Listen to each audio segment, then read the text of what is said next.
Samedi 16 juillet 2022, bonjour à tous et merci de regarder RTI 1. C'est le moment de vous informer. Le ministre d'État, ministre de l'Agriculture et du Développement rural était vendredi devant la presse avec le directeur du Conseil coton, Anna Card. Il a annoncé le prix de l'or blanc pour la campagne 2022-2023, un prix fixé à 310 francs CFA. Les détails avec Jean-Luc Bangbo. 310 francs CFA. Tel sera le prix du kilogramme de coton-graine, dit de premier choix, au cours de la campagne cotonnière 2022-2023. Prix en hausse de 10 francs CFA par rapport à la campagne écoulée. C'est le ministre d'État, ministre de l'Agriculture et du Développement rural lui-même qui a fait l'annonce au terme du bilan qu'il dressait de la campagne 2021-2022. La production de 539 623 tonnes de coton-graine est en légère baisse de 4% par rapport aux 539 483 tonnes de la campagne 2020-2021. Cette baisse est couplée également à une décroissance du nombre de cotonculteurs et se situe dans un contexte de prix élevé des intrants. Toute chose qui a amené le gouvernement à consentir un effort financier en vue de réduire l'impact de ces hausses sur le revenu des producteurs. Le gouvernement a décidé d'accorder aux producteurs de coton une subvention de 29 milliards de francs CFA. Les prix des intrants restent maintenus au niveau de ces campagnes-ci, au même niveau que la campagne dernière. Pour la campagne 2022-2023, la Côte d'Ivoire table sur une production de 570 425 tonnes. La Côte d'Ivoire est troisième producteur africain, derrière le Mali et le Bénin. Je vous invite maintenant à suivre le dossier Vie d'ici pour améliorer les conditions de vie et de travail des fonctionnaires et agents de l'État de Côte d'Ivoire. Les centrales syndicales et le gouvernement ivoirien ont décidé de parler d'une même voix. Après la signature d'une première trêve sociale en 2017, les deux parties vont renouveler le pacte de confiance. Elles se sont rencontrées à plusieurs reprises pour échanger sur les nouvelles modalités de la trêve sociale. La suite est dans le dossier Vie d'ici, un dossier préparé et réalisé par Grace Kando.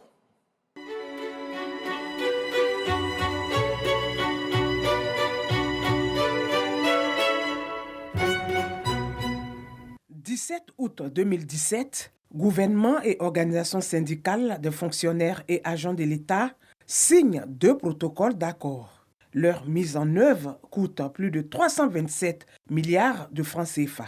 L'un porte sur les revendications et l'autre sur une trêve sociale de 5 ans. Il y a eu la paix, on va au travail, on va toujours vraiment à nos occupations quotidiennes, nos enfants vont à l'école. Il n'y a pas vraiment de mouvement de grève. Je suis très content de gérer pour cela. Je veux que vraiment ça puisse continuer vraiment dans ce sens-là, que vraiment la paix soit. Depuis l'arrivée du président Alassane Ouattara, nous avons constaté que véritablement les lignes bougent. Pour nous, c'est bon, car cela aussi permet de garantir la paix sociale et le bien-être des travailleurs de Côte d'Ivoire. S'agissant des revendications de 2017, sur les 9 points, 5 ont été entièrement satisfaits, notamment le stock des arriérés qui s'élevait à plus de 249 milliards de francs CFA, dont les 2 tiers ont été déjà apurés et le tiers restant, soit plus de 54 milliards, seront liquidés d'ici à 2026 à la grande joie des bénéficiaires. SDA, ce sont les arriérés qu'on avait sur l'État. Donc ils ont payé pour chaque fonctionnaire. Même ceux qui sont partis à la retraite, alors en fin de compte, alors, ils ont fait le cumul et puis ils ont donné. Voilà. Moi j'ai reçu pour moi. Ça a décanté certaines situations. Des engagements honorés grâce au climat social apaisé qui a prévalu. La fin de cette période d'accalmie expire dans quelques semaines. Le gouvernement anticipe, la ministre de la fonction publique et le ministre de l'Emploi et de la Protection sociale passent en revue les accords. Depuis quelques mois, tous les acteurs se retrouvent à la table de discussion. Il ne faut pas changer ce qui nous permet de gagner. Et ce qui nous a permis de gagner ensemble la paix, la quiétude sociale de façon globale, c'est le dialogue. Aujourd'hui, nous sommes heureux, et syndicats, et gouvernement, et travailleurs du secteur du public, Nous sommes heureux parce que de part et d'autre, nous nous sommes rendus compte que c'est la Côte d'Ivoire qui a gagné. Quand le pays est en paix, le gouvernement avec sérénité fait avancer son programme et donne des résultats aux Ivoiriens. Un processus marqué entre autres par une rencontre entre le comité interministériel et les organisations syndicales et la remise des actes au Premier ministre. Un bilan qui prend en compte la trêve sociale de 2017 et présente la matrice des revendications nouvelles. Nous avons souhaité qu'il puisse avoir un nouveau statut, étant entendu que celui de 1992 a quand même fait plus de 30 ans. Nous devons noter que l'indice référentiel de base, qui est de 233,45, est resté stationnaire. La revalorisation de l'indice référentiel de base, mais qui est en relation avec les minima catégoriels au niveau des grilles salariales, pour qu'il y ait une cohérence et une harmonie, surtout dans le cadre de la promotion. Il faudrait que lorsque nous fassions des concours et qu'il y a promotion, il y a effectivement une revalorisation substantielle. Un processus qui suscite beaucoup d'espoir au niveau des organisations syndicales. Nous sommes engagés en tant que plateforme initiateur de la grève de 2017 et acteur principal des négociations aujourd'hui pour qu'on aboutisse à un accord gagnant-gagnant encore qui permette aux fonctionnaires de voir leurs conditions s'améliorer. C'est important pour la première fois dans l'histoire de notre pays que les syndicats de base, les fêtières de base se sentent concernés, écoutés. Et nous pensons que l'espoir est permis et qu'au bout de ce processus, nous aurons une amélioration de nos conditions de travail et que la paix sociale, élément essentiel pour l'amélioration économique de notre pays, soit maintenue. Les différentes rencontres entre gouvernement et syndicats se déroulent dans une ambiance conviviale. J'ai vu des syndicalistes vraiment engagés aux côtés de l'État pour faire avancer les choses. Je voudrais saluer vraiment l'ambiance de mobilisation, l'ambiance fraternelle qui vraiment ont présidé à ces rencontres-là. Ce cadre de travail très apaisé avec des syndicalistes qui sont venus avec des propositions concrètes. Je pense que les prochains jours vont nous permettre d'aller de l'avant et finaliser l'ensemble des préoccupations soulevées pour que nous puissions travailler sereinement pour le développement de notre pays. Un cap de dialogue à maintenir au sein des deux entités pour garantir un climat social apaisé au dire des parties prenantes. C'est un dialogue social qui doit être permanent. C'est un dialogue social qui doit faire partie du quotidien du monde syndical.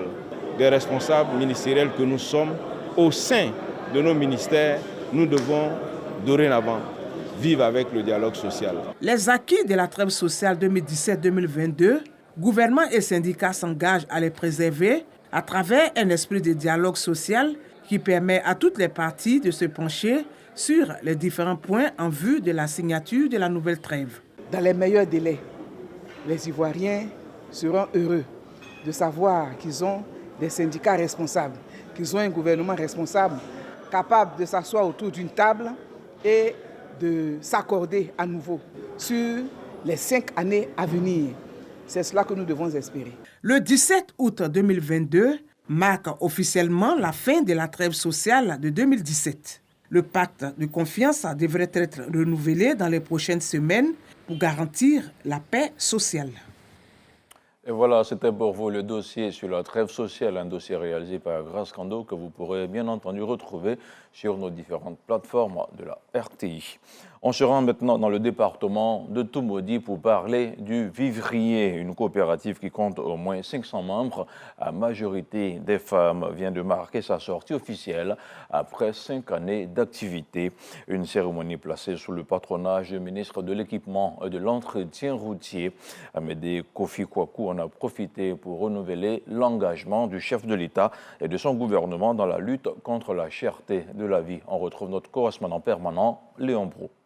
Loin des champs et marchés, leur lieu de prédilection, des femmes présentes au corps préfectoral, aux élus et aux cadres de Toumoudi, avec à leur tête le ministre de l'Équipement et de l'Entretien routier, les produits de leur secteur d'activité.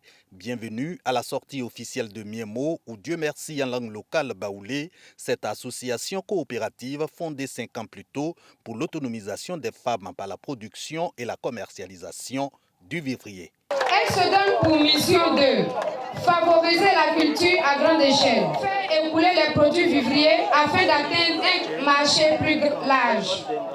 Améliorer les conditions de vie des femmes. À terme, nous envisageons l'acquisition d'un magasin de stockage pour doter d'engins roulants et aboutir à la création d'un marché de gros vivriers. 2 millions de tonnes de produits écoulés chaque année depuis 2019 par Miemo vers les marchés des grandes villes. La coopérative revendique 500 membres, à majorité des femmes issues des 17 villages de la sous-préfecture de Kouébo dans le département de Toumoudi. Un exemple de cohésion salué par le directeur général des infrastructures routières et le ministre de l'équipement et de l'entretien routier. Amédée Kouakou et Germain Kouakou se font porte-voix de Miemo en vue de l'appui du gouvernement. La finalité, soutien de la coopérative à la lutte contre la vie chère. Pour que nous puissions nous autosuffire en alimentation, on a besoin de cultiver, on a besoin aussi de vendre. Cela permet à nos sœurs d'avoir des revenus pour se suffire, pour se prendre en charge, mais aussi ça permet de nourrir la population à moindre coût. Ce sont des efforts de plus de 400 milliards de francs CFA que fait le président Alassane Ouattara pour soutenir donc nos populations ivoiriennes. C'est pour ça qu'ici à Kouébo, nous sommes très heureux d'être avec ces femmes productrices de vivriers. Quand vous produisez beaucoup, le marché est moins cher. Mais quand il n'y en a pas, le marché est cher. Donc on souhaiterait que nos mamans de l'association, de la coopérative Miemo, vous puissiez produire suffisamment de nourriture. Sur place, l'appui du docteur Amédée Kouakou, du reste président de l'association des cadres du Centre pour le développement à la coopérative Miemo, se chiffre à 3 millions de nos francs. Quant à Germain Kouakou, il fait don de pépinières pour 20 hectares de palmiers à huile dans la dynamique de leur soutien à l'autonomisation des populations. Religion, à présent, les 424 pèlerins du contingent étatique sont de retour de l'Arabie Saoudite. Après un mois passé en Terre Sainte, ils disent avoir accompli les différents rites du Hajj. Des pèlerins qui ont aussi prié pour la paix, la cohésion sociale et le développement de la Côte d'Ivoire. Notre reporter de Madongui, Koné Pargassoro, était sur le tarmac de l'aéroport international Félix Houphouët-Boigny pour l'accueil. On regarde son compte-rendu. Aéroport international Félix Houphouët-Boigny, il est minuit 50 minutes. Sur le tarmac, l'avion transportant les 424 premiers pèlerins du contingent étatique. À leur descente, ces appelés de Dieu se prosternent pour remercier le Tout-Puissant. Ils ont réussi à accomplir avec quiétude les différents rites du Hajj en Terre Sainte d'Arabie Saoudite. Ces pèlerins ont tenu à traduire leur reconnaissance au président de la République, Alassane Ouattara. Vraiment, on remercie nos présidents.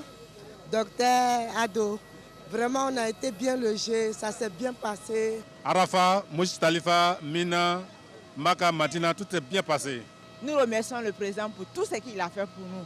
Que vraiment nos bénédictions accompagnent la Côte d'Ivoire et tous ceux qui ne sont pas partis cette année, que l'année prochaine qu'ils puissent partir tous.